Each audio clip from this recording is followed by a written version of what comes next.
He's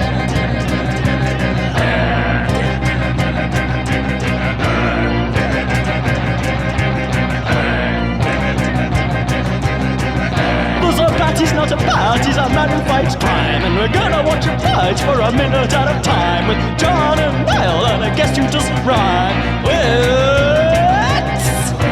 Bat Minutes!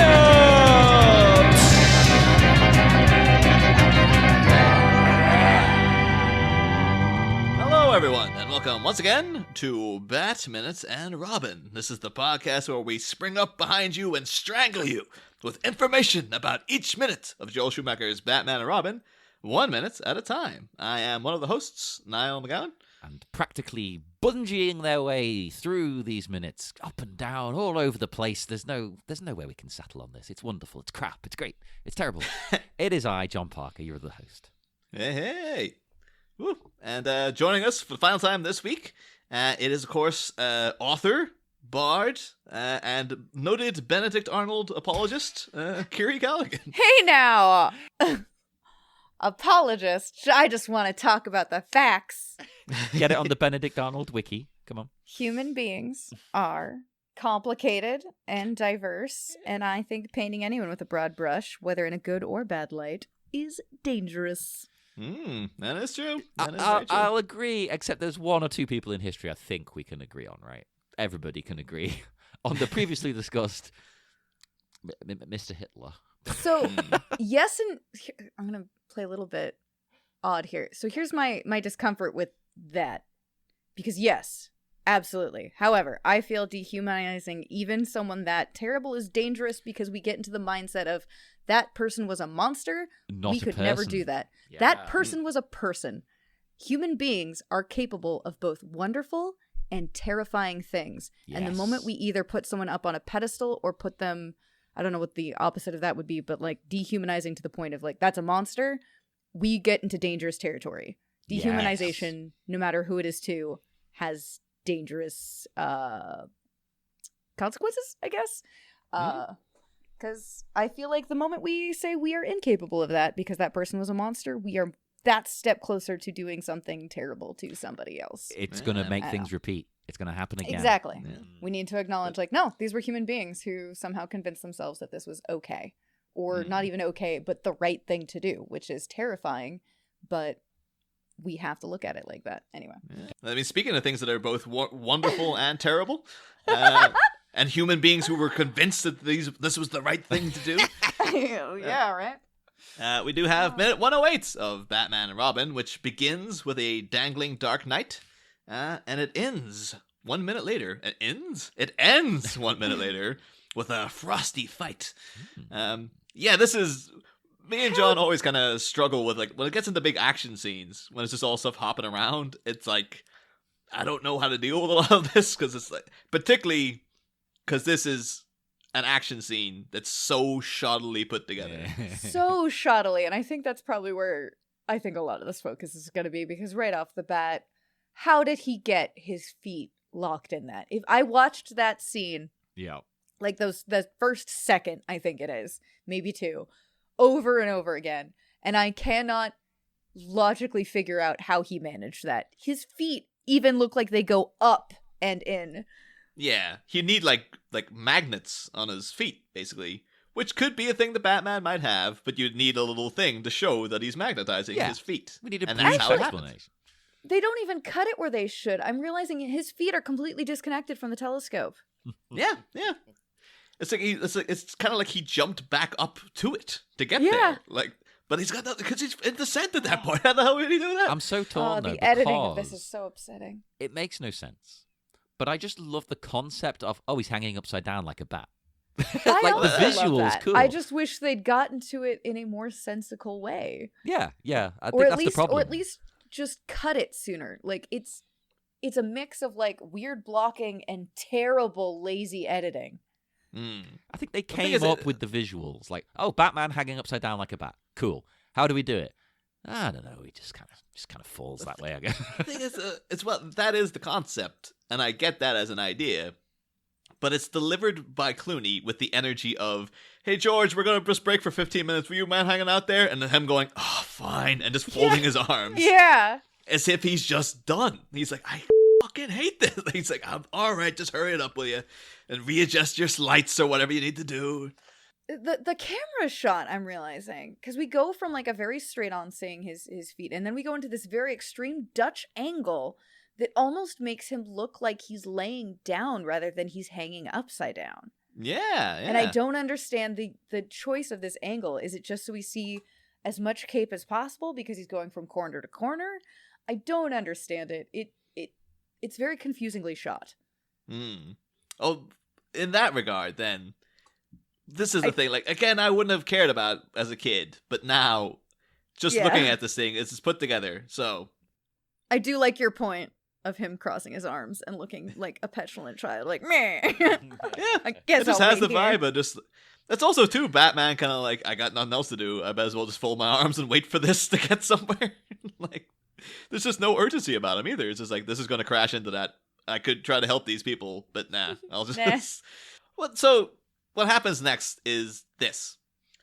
He's got his arms folded, and then he uses a grappling hook in his hand, shoots up into a wall. He spreads his arms wide, a la a bat with wings, zips out a shot. Then the next shot is him upside down, with his arms by his side, the whatever wire he's on clearly attached to his belt.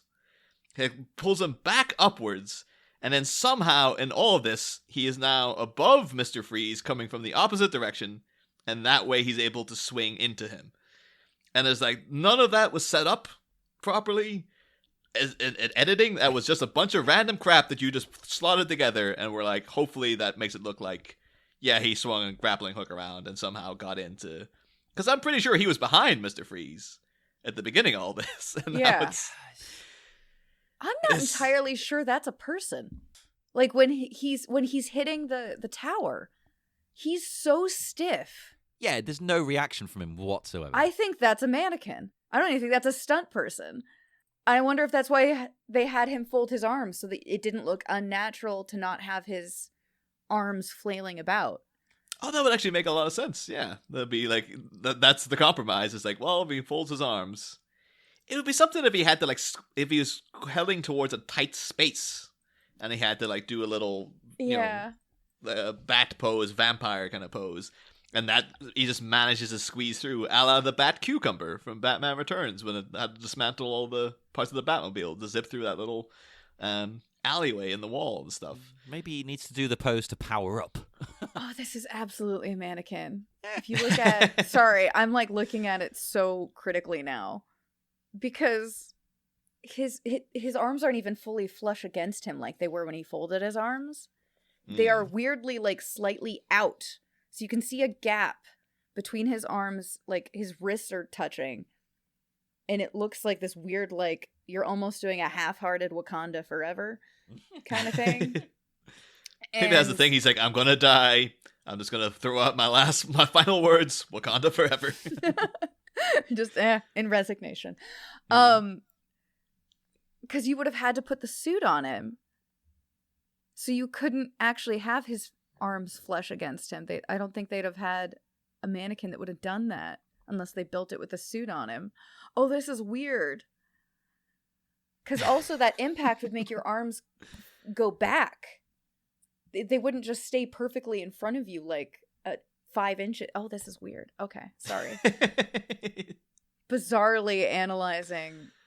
And I don't know what's going on with his feet. They look almost fused to the thing now. He doesn't look like he even has feet.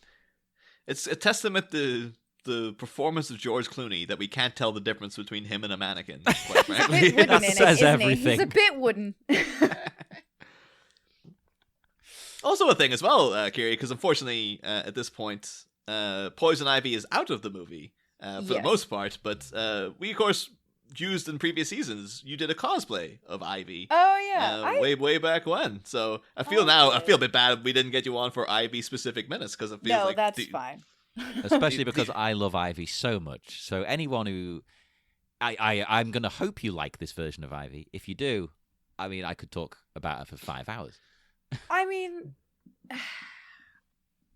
I don't dislike her. I think she's this is very much what Ivy would be in an Adam West version. Yes. Right? Like, I think she was underutilized, but Controversial. I I like think it. she is. Particularly this climax to me is so disappointing. 'Cause it does feel like there should be. Ivy was your big villain. She was the one. Freeze was sympathetic in what he was doing because he was trying to do it to save his wife. But Ivy was the one who was really like, she was pulling his strings. She was manipulating him into doing. So she should be the big villain. If him as a sympathetic villain, it should really be at the end that Freeze turns against Ivy, but she's the major threat. yeah. And maybe you have it be like, you know, the original ending of the Rick Moranis Little Shop of Horrors, where they actually had the plants taking over the city and going around destroying the world and stuff. If you could have done that and have it be the Poison Ivy's controlling all these things, and then they have to use this giant telescope to freeze the plants or something, and Mr. Freeze is the one who steps in and is like, yes, I will help you, Batman, and all this kind of thing, maybe then I would have been a more satisfying conclusion. But it feels like she's like a big thing they built up. They get her out of the way. And then now we're back to Arnie has to be the main focus at the end. I and we probably have to also get just this wouldn't have had terrible Bane fight. at all. I feel like Bane honestly like dulls her shine. Because Yeah. then all she's doing is ordering Bane around, and I'm like, but you actually have powers in this. Like, we've seen them. I get wanting to manipulate Freeze into thinking Batman killed your wife, so he'll go into kind of a murderous rage. Because I'm assuming essentially she would turn on him. I do not. I would have gotten rid of Bane and made a whole thing with an ethical conflict of every time you have to fight any sort of brawn, if you don't want her to be the one doing all the fighting, charm a bunch of dudes, of innocent people, and have them fight Batman. Because then you have this thing of like, I don't want to hurt you. You don't know what you're doing. Crap. Like, really go full into that rather than like, I'm going to press a little button. Like, the beginning part where she breaks Freeze out of jail frustrates me to no end because it's so not thought out. And I'm like, you're a doctor? You are supposed to be really clever, like, really smart. A really smart eco-terrorist. And the fact that you didn't, like, oh, I pressed a button and my big, brawny dude could not break through reinforced steel. Like, I'm like, you didn't have a backup plan? Yeah. Nothing? You just came in and were like, oh, reinforced steel? Not good. Fucking damn it. I hate the way that's said. I love Uma Thurman, but, like, it just, I don't hate this version of Poison Ivy, but I feel like it does the character a disservice. And I think honestly, some of my favorites is from the animated series, as well as I really do love her in the Harley Quinn series. Everyone seems to be saying that. That seems to be like most guests' favorite version at the moment. Yeah. She's great. She's so sarcastic and snarky and just. They really go home on the fact of she's like, I'm not a supervillain, I am an eco-terrorist. And I'm like, yeah, there is a difference, actually. Well done. As great as that is, right, wouldn't fit this movie. I think this Ivy is it wouldn't. Almost she's perfect right for the tone of the this movie. film. Yeah. But I feel there's a good story though with the fact that because they dropped the whole eco-terrorist thing to a certain extent with her. Really, it kind of like that's the spark that sets her off. Yeah, you should see that slowly degrade. I think rather than just like, oh, she just wants to kill everyone now? Okay. Yeah. But there could be an interesting thing, too, about just holding Wayne Enterprises accountable. Like, have that still be her main thing, which is like every point she has about Wayne Enterprises is true. Yeah. And have things like, well, why isn't Wayne Enterprises funding, like, research into McGregor syndrome? And, like, then you can have Barbara Wilson come in, because she has this kind of, like, socialist thing against I'm going to come in and rescue my uncle from this life of servitude against this bourgeois asshole. Have her come in and be like, I hate Bruce Wayne, I hate everything you have her literally come in, be antagonistic and be like, I look at all this stuff you've done to the rainforest, your company is horrible and I hate you, I'm taking my uncle away from here, etc., etc.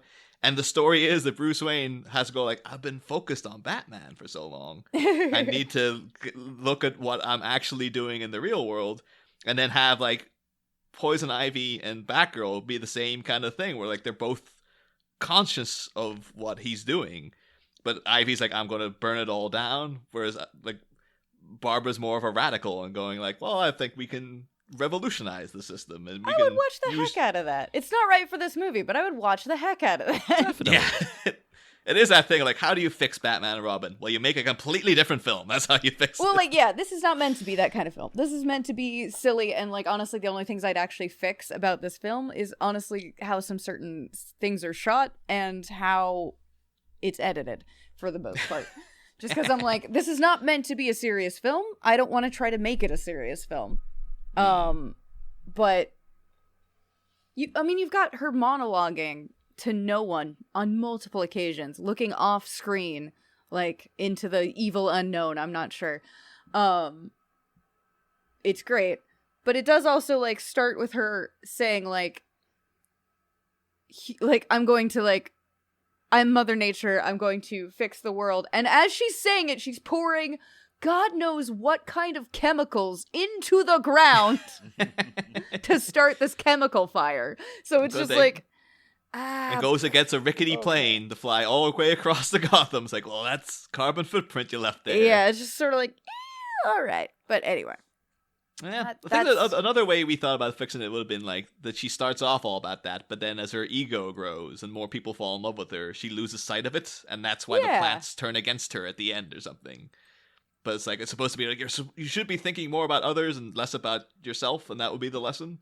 But again, you'd have to just make a completely different film than what this actually is.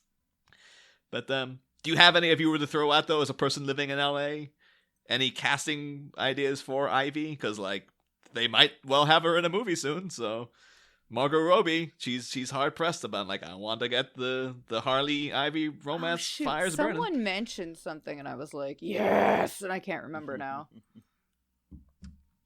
I think we've had a lot of talk for, someone suggested Megan Fox at one point. No. Oh. I think that'd be quite fun. Sorry. I just have never been... I've never been impressed with what she's done beyond, like, Jennifer's Body was fun and campy and silly, but even then, like, that wasn't really leaning on an acting ability. That's true. My two favorites at the minute are to channel the Harley Quinn show would be like Aubrey Plaza. It's an obvious contender. Anything with her in, I support. Yeah. And then and then Milana Weintraub, because like just give the lady a break. Like she's been the AT&T girl for long enough. She deserves to make it big time. I was like, I think she could also do that same thing. I was like, I imagine her channeling a great Poison Ivy, but. Again, we might well see, 2 or 3 years from now. But honestly, if she hadn't been, oh shoot, I just forgot her name. I'm the worst at names. Don't worry. That's why I don't join in with this question, because I'm like, Thingy, that'd be good. The one from the show. If she hadn't already been in a movie as Huntress, I would probably say Mary Elizabeth Winstead would make a great, more Harley Quinn version of Ivy. That version of Ivy? Yeah, good choice. Like, that's sort of like, she's tall, she's gorgeous, she's ripped, but she is also awkward in, like, the most endearing way.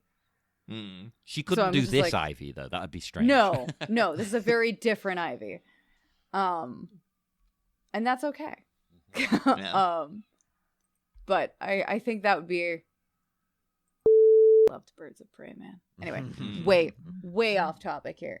Yeah, we'll talk about that in some capacity, at some point. Getting back to crashing into the tower with the telescope, I realized we've gone on way too much of a tangent. Sorry. Yeah, actually, we're only on like my third bullet point. That's the thing. This minute though. Action scenes to me are just like, there's a lot of hopping around and stuff.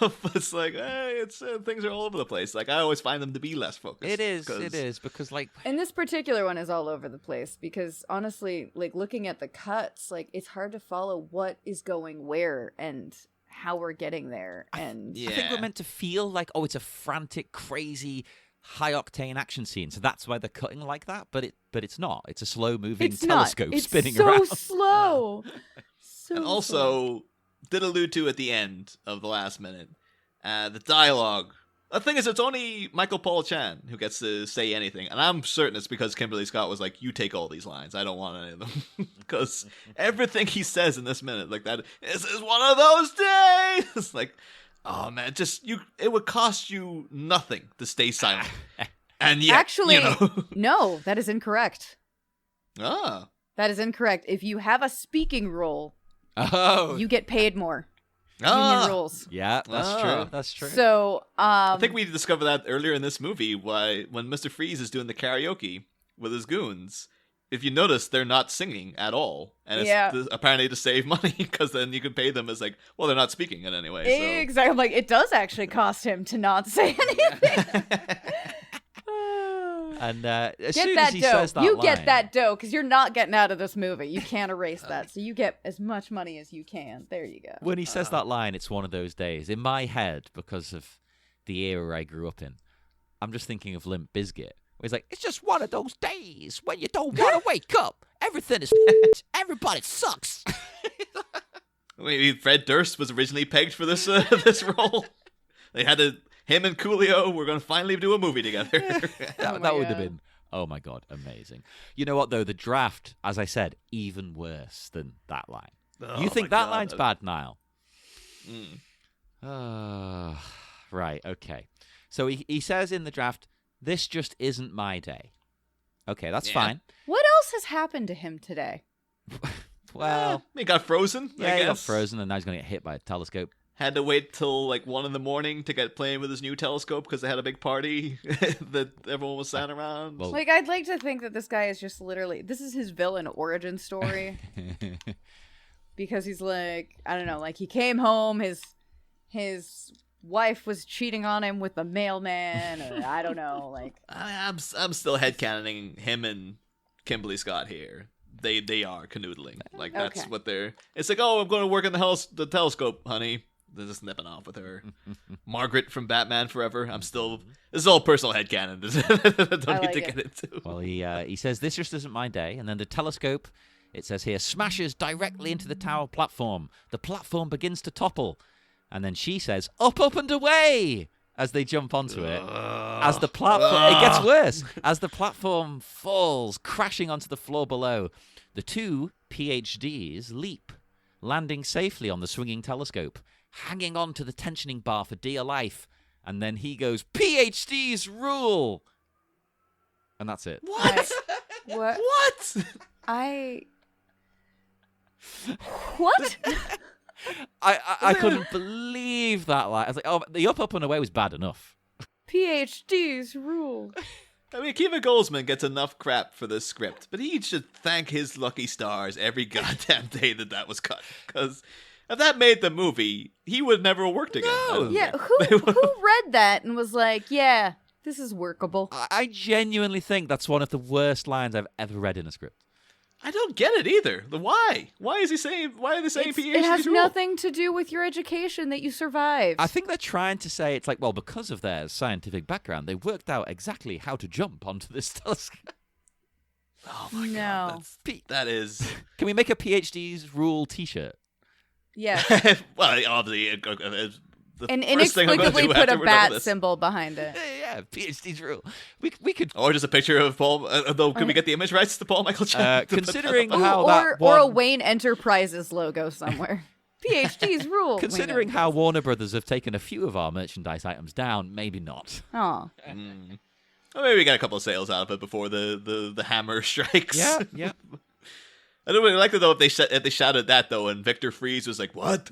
And that was the thing that brought him around. He's like, "I'm a PhD too. Maybe these people are all right. Maybe they're like me. Maybe we do rule. That's right, humanity. Other people do things. What? I've been a monster." That would genuinely be great. But I think it turns out other bad because I know from like earlier in the script, like I don't know if we brought it up though, but like in the whole, and the thing is though, all that PhD rules thing is just awful. But I know like there's a scene where Batgirl and Robin are fighting goons, and Batgirl keeps going like pow, wham, blammo, and stuff, and Dick's like, "What are you doing?" And she's like, "I don't know. It feels like the right thing to do." And that, weirdly enough, to me feels like I think I would have liked that, but in the movie, because it's like as a counterbalance to something they cut out that was just like an abhorrent, monstrosity to humanity. I think if they had taken out a lot of the snark, yes.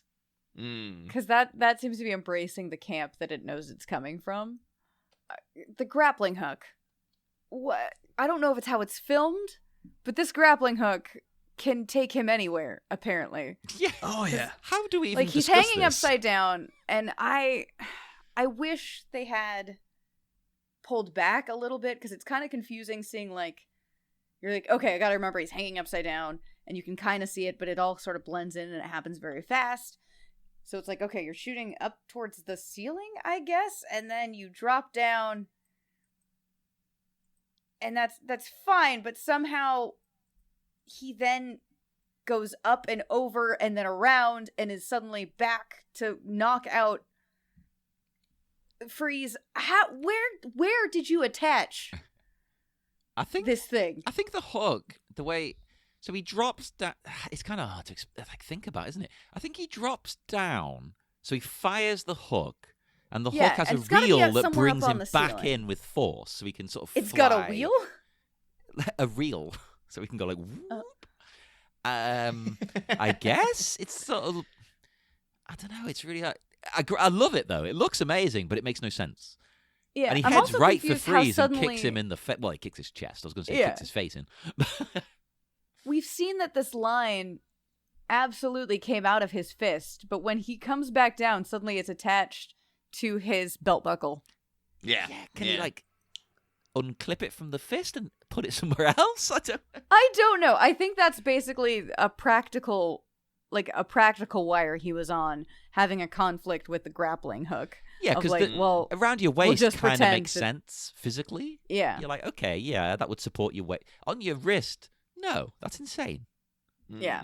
I mean, I think that's why initially the grappling hook came from his belt, in older ones, is because they could just say, when they have the actor on a wire, that's where the wire goes anyway. Yeah. And if you use that, while falling, I can envisage a scenario where that would support your weight. It wouldn't rip you in half.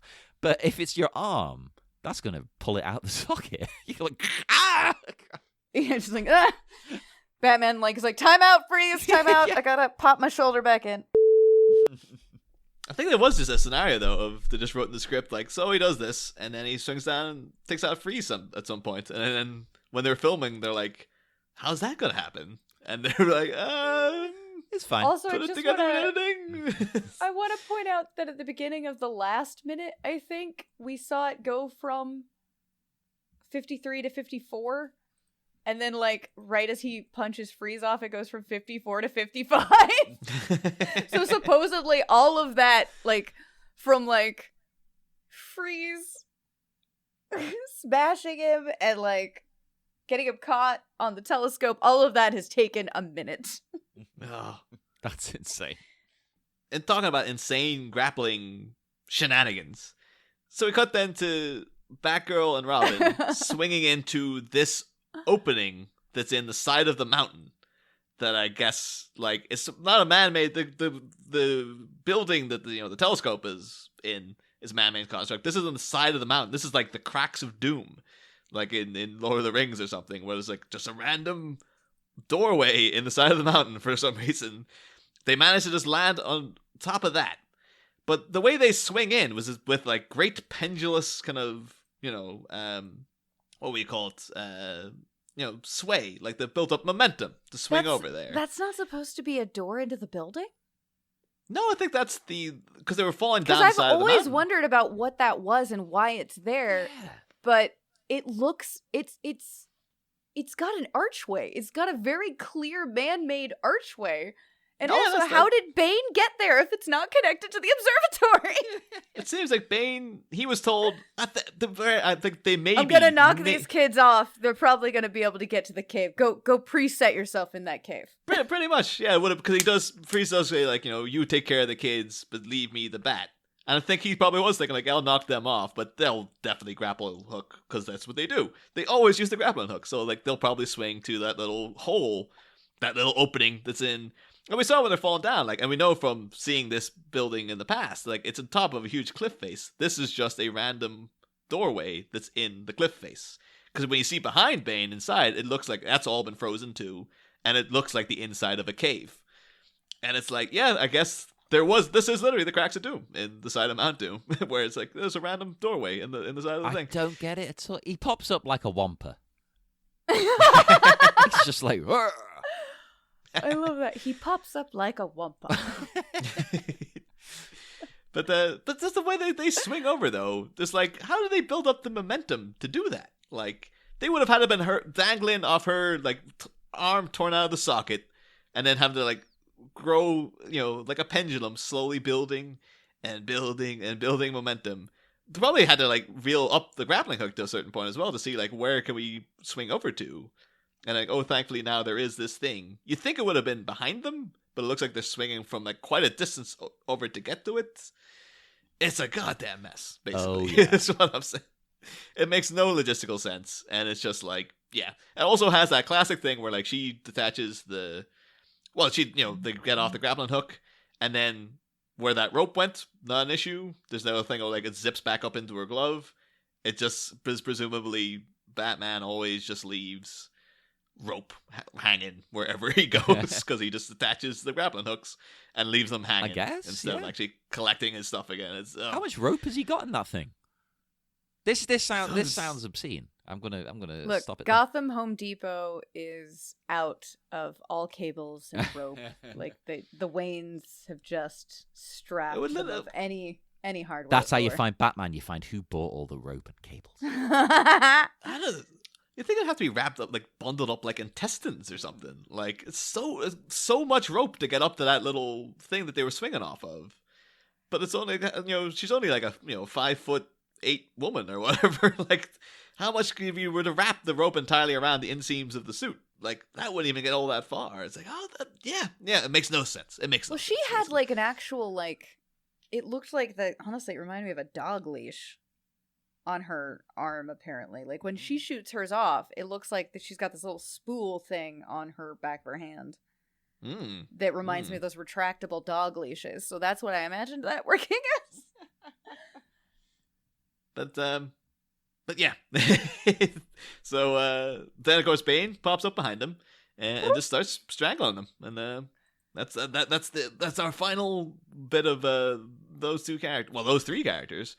And somehow he pulls them back, walking backwards, and then they're backwards all of a sudden.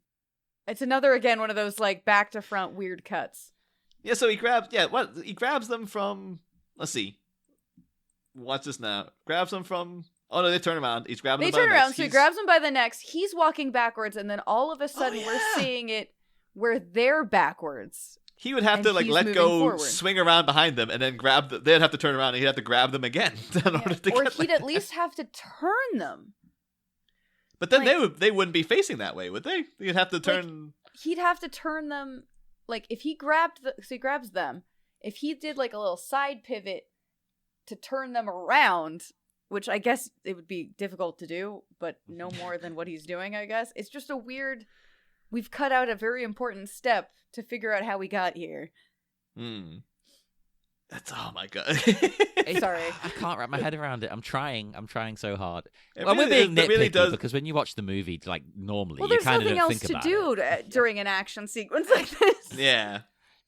I imagine grabbing like a child by the ear and like whipping them around, but he's just doing it by the neck. Yeah. Like, I don't know, he's channeling some Catholic school marm energy. I don't know. With Mrs. Trunchbull from yes, Matilda. Ms. Trunchbull. Yeah, Arnie Arnie and Danny DeVito are great friends, so he's just like, man, my friend, my buddy, he made this movie, right? You want to see it? But now because it's the action movie, the action scene stuff, I was just like doing random like research on Arnie. I mean, I'm always up for speaking about Arnie. Tell us more. Let's yes. be honest. Let's go. I found a few little tidbits about Arnie's things he's done on television. Because big movie star, obviously, but he has popped up in random bits on TV in kind of notable, like, oh, that's weird. Like his first ever screen credit, where he was like an actor, was in something in 1974 called Happy Anniversary and Goodbye, which was a thing starring Lucille Ball and Art Carney. And in that, he played Rico, the Italian masseuse. And the whole joke is you get his whole sequence on YouTube, where Lucille Ball, of course, now been played by Nicole Kidman in Being the Ricardos, potentially maybe even winning an Oscar. We'll see. Nicole Kidman, play Chase Meridian, blah, blah, blah, blah. Everything's connected. And Art Carney, of course, played the Archer in the Batman 60s TV show and was Arnie's uncle in Last Action Hero as well. But Of course. yeah, it's weird to see, like, he comes in and it's just like he's going to give Lucy a massage. And the whole thing where he's just like, okay, now take off your clothes, like, you know, et cetera, et cetera. And they're like, Art Carney comes in and he's aghast because this guy is gonna massage his wife, and there's all this innuendo and stuff. It's very 1970s crappy TV kind of stuff where, you know, at one point then they say, they're like, oh, where are you from anyway, buddy? And he's like, I'm from Rome. And like, do a lot of massages in Rome? He's like, yes, in Rome, all men know how to massage each other. And it's kind of like a little nudge, wink, wink kind of joke. But yeah, that was his Arnie's first big thing on television, where he would have been revealed to the masses, was giving Lucille Ball a massage on That's this TV special. Oh my god, I didn't know. After that, then he also appeared in The Dating Game. An actual like episode of The Dating Game has Arnold like pre-fame. Actually, no, to be fair, he's Mr. Olympia at this point. Well, so he's famous, but in a certain circle. Yeah. They introduce him. He shows up. He's like, we all know Arnie's huge, but he's like the 70s Arnie is like every time you see him take off a jacket, you're like, holy this guy is insane. Oh yeah, because for like, movies, if you've read his autobiography, like in movies you have to trim down. Yeah, he gets smaller for film. Like his, you know, Terminator 2 wandering about like, you know, I need your clothes. Like that physique is impressive, but like back then, he was just an absolute Adonis. He's the full-on like, triangle. Like you can see, yeah, and there's like a whole. Well, actually, speaking of that, one of the things in The Dating Game, so he comes out. He's actually quite shy. Like they were saying, like, oh, so he's studying business in UCLA, and he's Mr. Olympia, and this is Arnold Schwarzenegger, and he's just like, he just eyes can't quite meet the camera, and he's like, yes, okay. Well, he's probably nervous because, you know, I mean, his English wasn't great. I mean, much better than my German, but people would make fun of him. He's probably just like, this is awkward. Well, that's one of his things then, because he has to do the, like, you know, the dating game contestants. Yeah. Kiri, I actually saw from your TikTok recently, you did this yourself, where you were in a dating game scenario as well. But the business where he has to ask the three women behind the blind, basically, a bunch of questions, and then he chooses which one he wants to take out on a date. And one of his first questions was like, you know, I've only been in this country 5 years, and there's some terms I don't know. Can you please explain to me hanky-panky? He knows it. He knows. Oh, totally. And they're all trying to go like, at one point then she's like, well, when the two sexes, and he's like, sex? Oh, now I understand, yes. And then one of his other ones is like, okay, so my measurements are, and he starts going in like biceps 58, centimeters and all this kind of stuff. But he says, like, yo, contestant number 2, what measurements do we have in common? And she's like, I guess, like, we get smaller as we go down.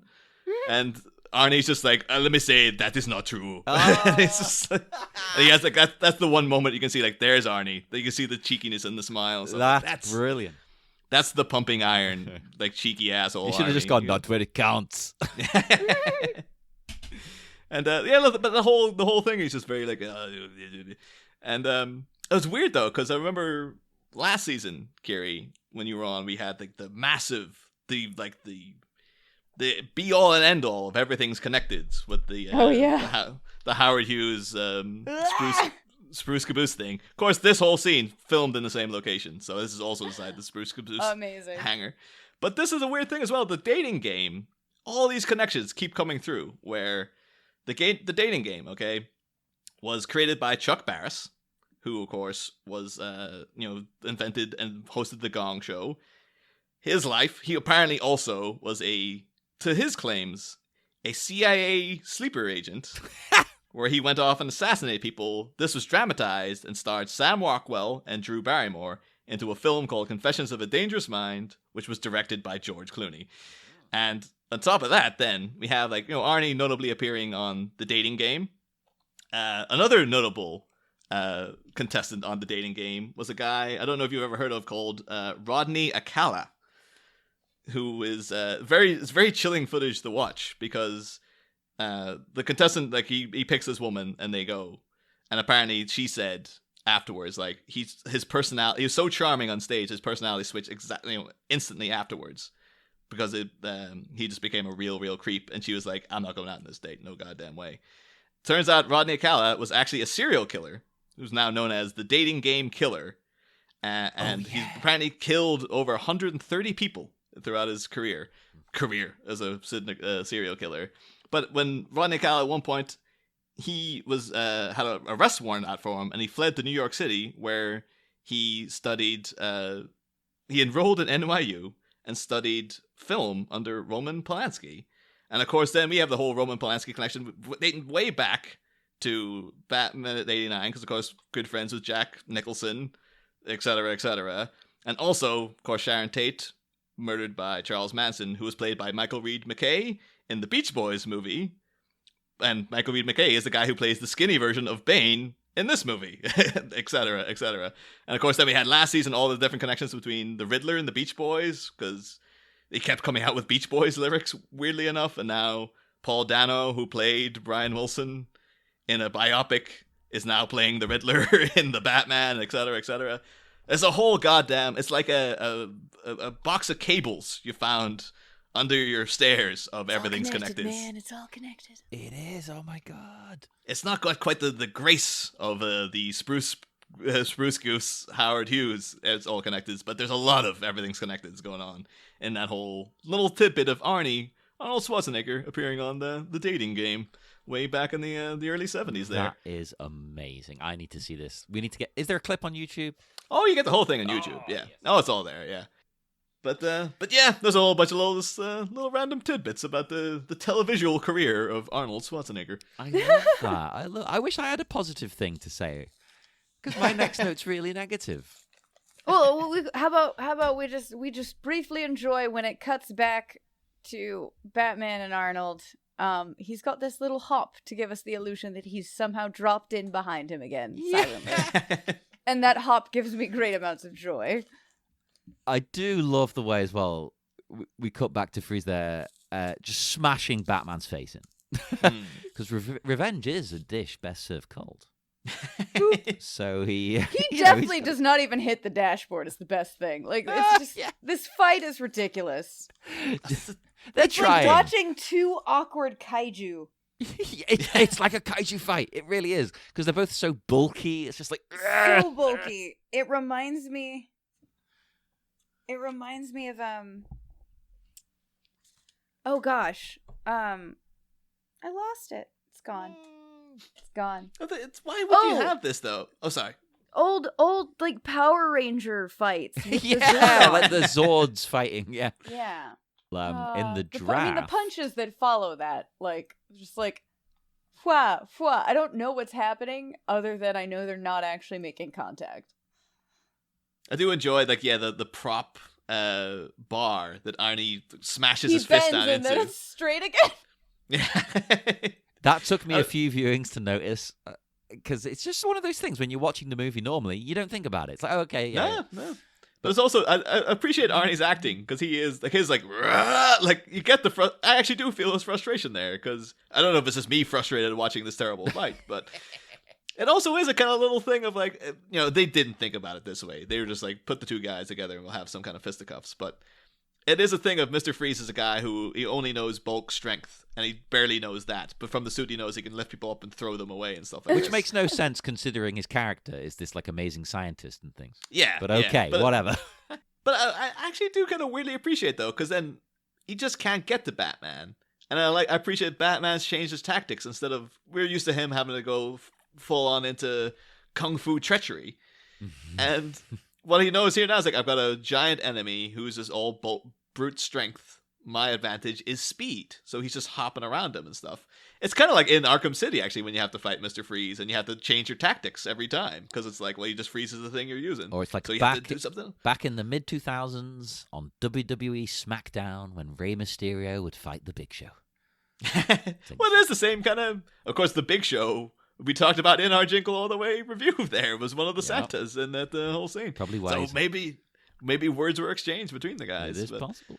And, in the draft, there's a terrible bit I sort of alluded to, and he has a new tactic in that, because obviously he's got new armor.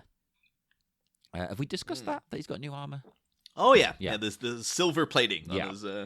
So, because he's got that, the draft sort of hammers it home that this is new.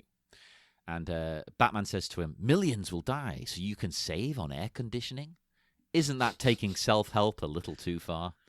And Freeze draws his pistol, and he says, we aim to... Fires. Freeze. And then Batman deflects the blast with his new armor. And Freeze just says, that's new. Let's swing. And it's like, okay. I mean, at least that's justification for why they're wearing the new suits, though. It's like it's cold deflecting armor. At least it explains it, yeah. Because them going back and changing into these suits that in the finished movie do nothing. It's got real energy of like, I shouldn't have stopped for that haircut. Yeah. Like, it's just Luke Skywalker showing up in the end of The Last Jedi. It's like, why is his hair dyed and stuff now? It's like, why would you stop to do that in the way to this drastic important thing you have to do? But you know what though, we're making fun of this. I still have fun watching it. I still think it's enjoyable. Make fun and have fun. Yeah, exactly. We can enjoy it and laugh about it all at once. It's fine.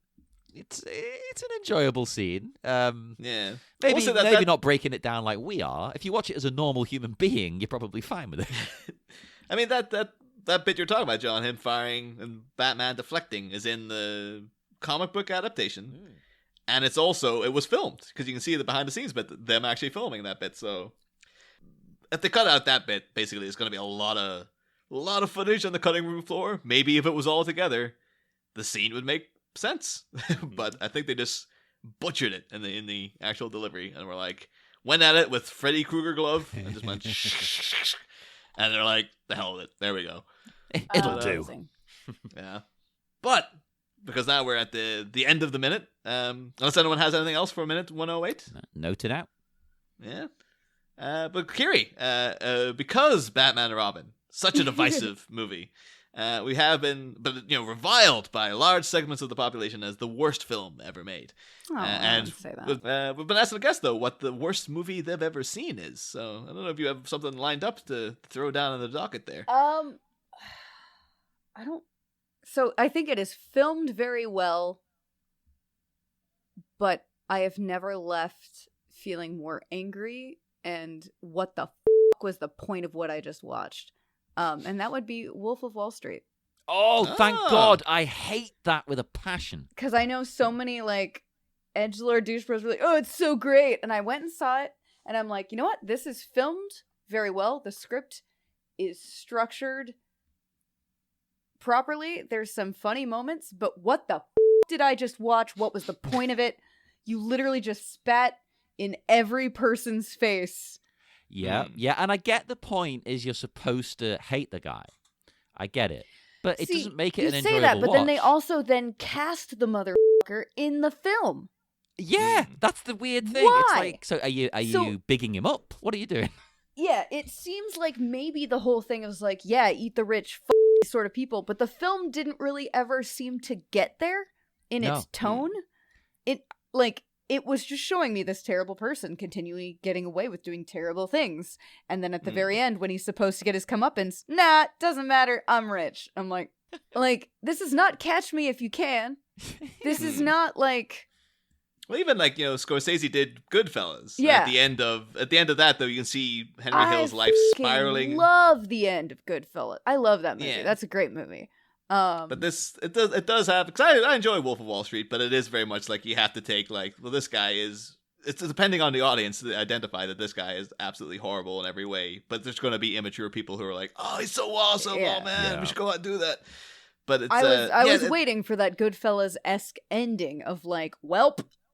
Yeah. I think it's because there's even bits too where Kyle Chandler, when he was the FBI guy, comes in to investigate him, and it kind of panics, Jordan Belfort, and then Kyle like, "Oh, you sit in your sad little subway car on the way home," and then the last kind of note is him sitting in a sad little subway car, and you're like, is he jealous of Jordan Belfort, or is it supposed to be like this is just what good people are supposed to do, no matter like how horrible or not glamorous your life might be and stuff like this? And I enjoy it as a movie, but it is like it's you can interpret it as a damning condemnation of like hyper capitalism and stuff. Yeah. But It's just, I think it's one of those things of, I'm like, I like what they did. They did some really great shots with it. Cinematic, like, I think the scene where he is freaking blitzed out of his mind is amazing when you realize what his version, like what his perception of what actually happened. Great.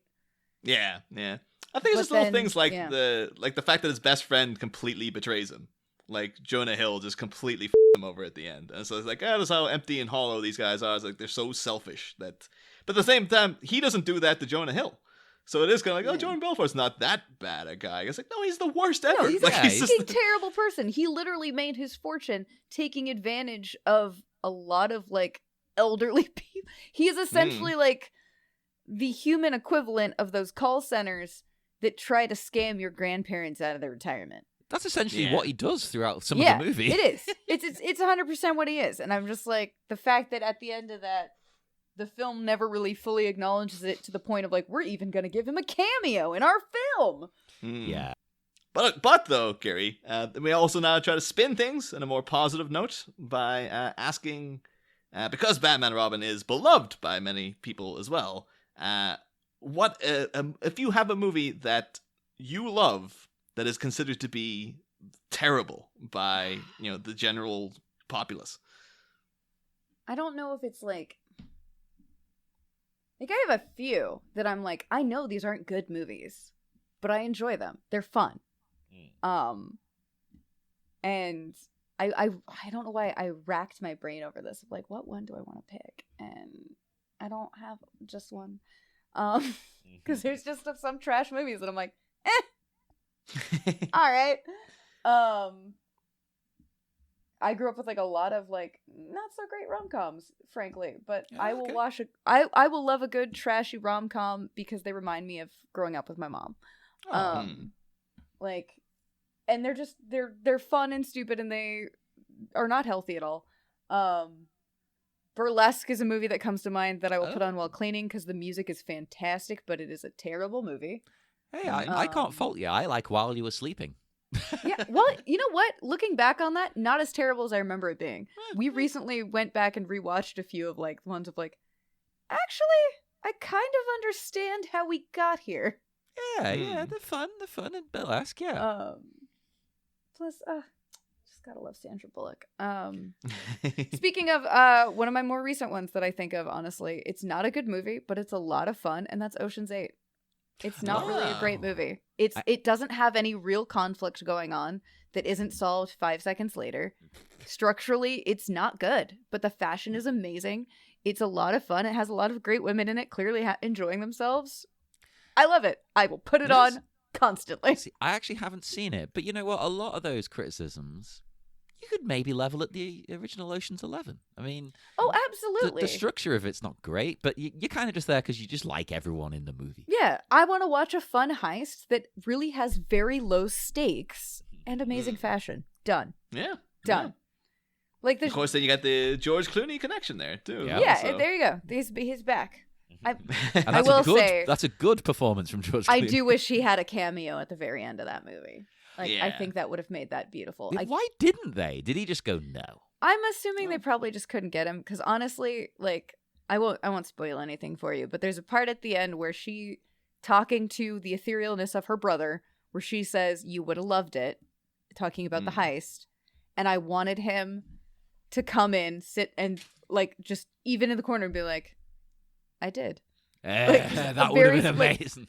Nice little button of like, cut to credits. all I wanted. Oh well. Well, Anyway, those are my two picks. Great I picks. guess. I love it. Yeah. Same here. We will head off once more into the dark night.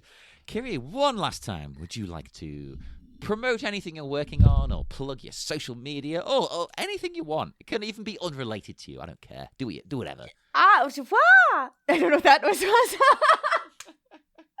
You should find me on the internet. You can find me on Twitter and YouTube, and I do Thursday Twitch streams, and I am on the Tiki Talks. If you like short form weird comedy, for the most part, is usually what comes out of it, and making my cats do strange voices. You're one of the only good TikToks. I have trouble with a lot of them, but yours I can watch. I like them. Oh, then you'll be able to find the like, Bruce, shame on you. It was recent. As well as I have books. I write books. They are Portal Fantasy, loosely adapted from Alice in Wonderland. Alice is the first one. Changeling is the most recent that came out earlier this year. It is the second, but you can read it as a standalone if you so choose. Well, check all of that out. And as usual, speak to us on Facebook at the Bat-Minute Listeners Cave, Twitter at Bat-Minute, Instagram the Bat-Minute, and why not head to the Sleepy Charlie Media TeePublic page. Just type that in, and you will find us, and you can buy merch, assuming Warner Brothers haven't screwed us around again, which I'm sure they probably have once or twice. We'll try and re-upload things if we can get away with it. And we'll be back on Monday with more exciting Bat-Minute action and a new guest. See you then, Bat-Mites. Hey, we're doing an outro? Or what? Next time, holy frozen fracas, Batman. We're served up a sensational smorgasbord of sound and flurry, requiring a battle-damaged brood to rebound in a hurry. But as one hero hops around a horrid Hercule-freeze, which roided up rancor will be eradicated with surprising ease. Bane's going down tubes next week. Bat-Mites, same Bat-Pod, different Bat-Minute. Huh. We'll be back.